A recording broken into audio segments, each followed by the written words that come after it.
Hi everyone, welcome to my YouTube channel botany educator. और आज का हमारा टॉपिक है एल्गी के जर्नल कैरेक्टर्स। उससे पहले हम लोग बात कर लेते हैं उसके जर्नल इंट्रोडक्शन के बारे में। एल्गी जो है सब ग्रुप थैलोफाइटा के अंदर आती है, जिसका मेन कैरेक्टरिस्टिक फीचर ये है कि इसमें ट्रू रूट स्टैम्प और लीव्स एब्सेंट होती हैं। स्टडी ऑफ एल्गी जो है फाइकोलॉजी कहलाती है।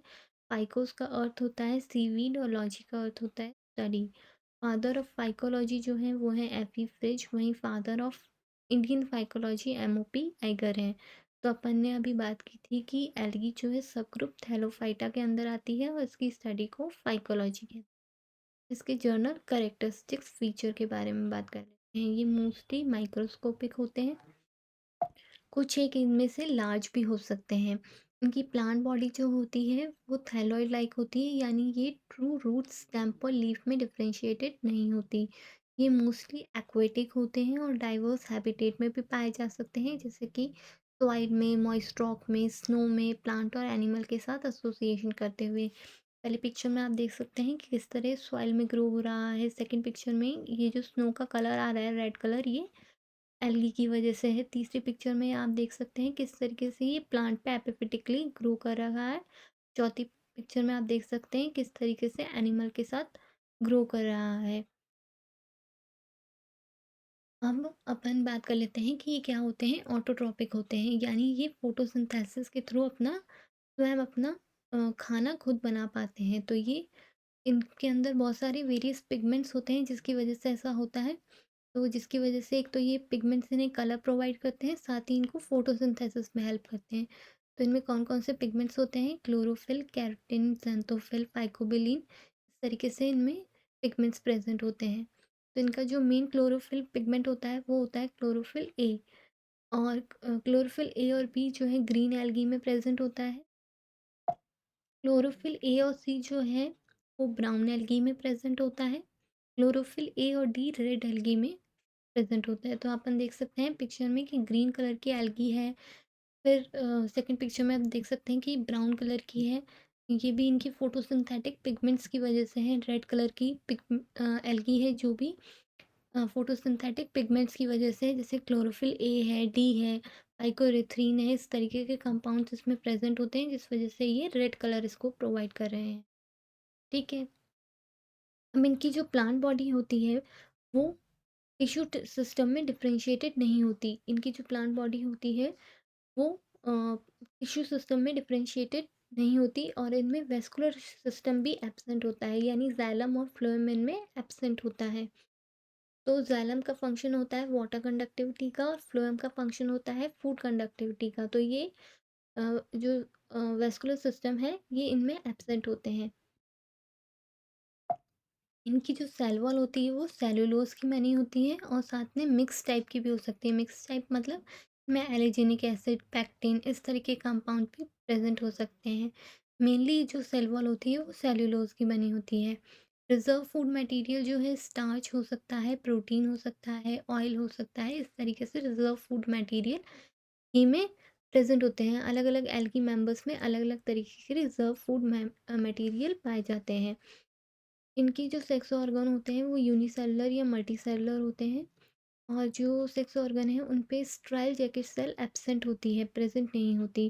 जो हायर प्लांट्स होते हैं उनमें एक स्ट्राइल जैकेट सेल प्रेजेंट होती है जो कि एल्गी में एब्सेंट होती है। रिप्रोडक्शन की बात करें तो इनमें 3 टाइप का रिप्रोडक्शन होता है: वेजिटेटिव, एसेक्सुअल और सेक्सुअल। वेजिटेटिव में क्या होता है कि जब फेवरेबल कंडीशन में जो ग्रोइंग पार्ट प्लांट बॉडी के पार्ट होते हैं वो सेपरेट आउट हो जाते हैं और नई प्लांट बॉडी का फॉर्मेशन करते हैं। इसका एग्जांपल है फ्रेगमेंटेशन।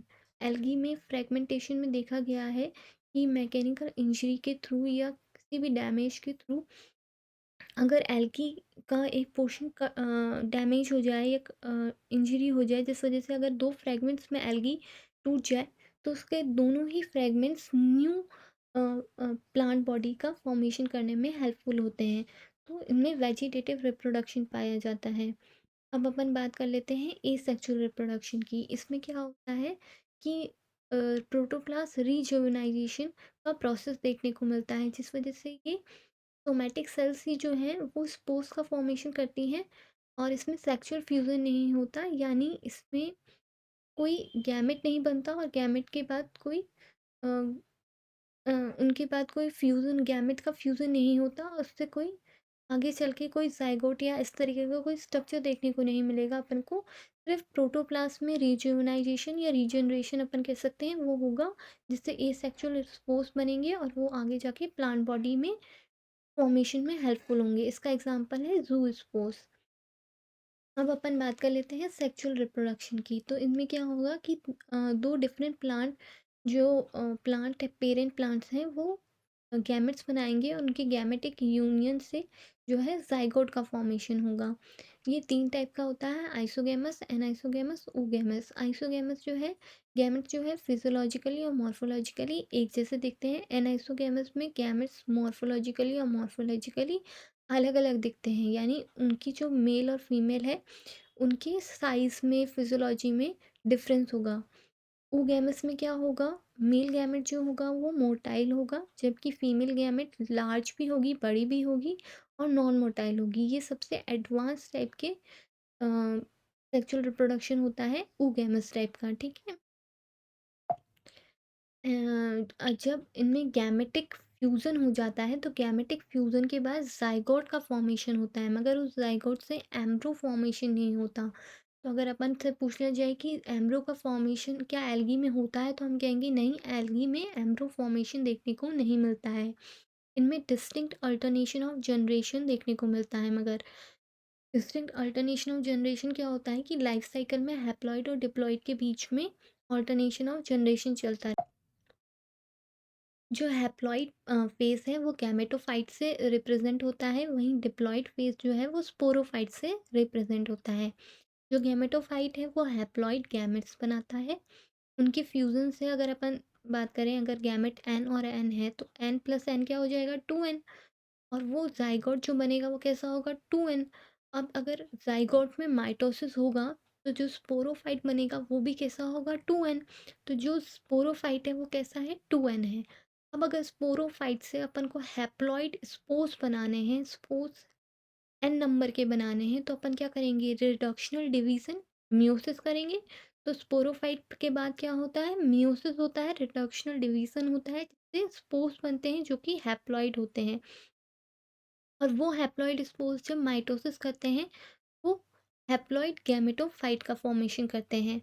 तो कुछ एल्गी के मेंबर्स में गैमेटोफाइट और स्पोरोफाइट दोनों देखने को मिलते हैं, और वो डिप्लोहैप्लॉन्टिक लाइफ साइकिल को शो करते हैं। कुछ में क्या होता है, केवल जो है गैमेटोफाइट देखने को मिलेगा, वो हैप्लॉन्टिक टाइप की लाइफ साइकिल होगी, यानी हैप्लॉइड पार्ट प्रेजेंट है। और जिनमें केवल स्पोरोफाइट प्रेजेंट होता है, वो स्पोरोफिटिक लाइफ साइकिल या अपन डिप्लॉन्टिक लाइफ साइकिल उन्हें कह सकते हैं। उनमें हैप्लॉइड और डिप्लॉइड के बीच में ऑल्टरनेशन ऑफ जनरेशन तो होगा, यानी गैमेटोफाइट से गैमेट बना, जाइगोट बना, तो जाइगोट कैसा हो गया, डिप्लॉइड फेज आ गया। तो इस तरीके से डिप्लॉइड फेज तो आएगा मगर स्पोरोफाइट नहीं बना। तो उस तरीके से डिप्लॉन्टिक और हैप्लॉन्टिक के बीच में जो है इसमें लाइफ साइकिल में ऑल्टरनेशन ऑफ जनरेशन चलता रहता है। हैप्लॉइड फेज आएगा, डिप्लॉइड फेज आएगा। इस तरीके से गैमेटोफाइट और स्पोरोफाइट के बीच में ऑल्टरनेशन ऑफ जनरेशन चलता रहता है। अब अपन बात कर लेते हैं इसके इम्पॉर्टेंट क्वेश्चंस के बारे में। फाइकोलॉजी की स्टडी को क्या कहते हैं, तो इसकी स्टडी को सॉरी, एल्गी की स्टडी को अपन क्या कहते हैं, तो एल्गी स्टडी फाइकोलॉजी कहलाती है। Phycology study of algae. दूसरा क्वेश्चन है, which of the following is autotrophic, तो इसका ऑप्शन सही है ए, एल्गी। बी जो है फंजाई, वो कैसे होते हैं, हेट्रोट्रॉपिक होते हैं। तीसरा क्वेश्चन ले लेते हैं, which of the following is incorrect about algae, तो इसका ऑप्शन सही जो है वो है third, presence of vascular system. ठीक है, पहला ऑप्शन क्या है, अपन एक बार सारे ऑप्शन देख लेते हैं। प्लांट बॉडी थैलॉइड लाइक, बिल्कुल सही है, थैलॉइड लाइक प्लांट बॉडी होती है। Absence of sterile jacket cell around reproductive organ, तो इसमें स्ट्राइल जैकेट सेल नहीं होती है। प्रेजेंस ऑफ वेस्कुलर सिस्टम, तो इसमें क्या होता है, वेस्कुलर सिस्टम एब्सेंट होता है, तो ये ऑप्शन गलत हो गया।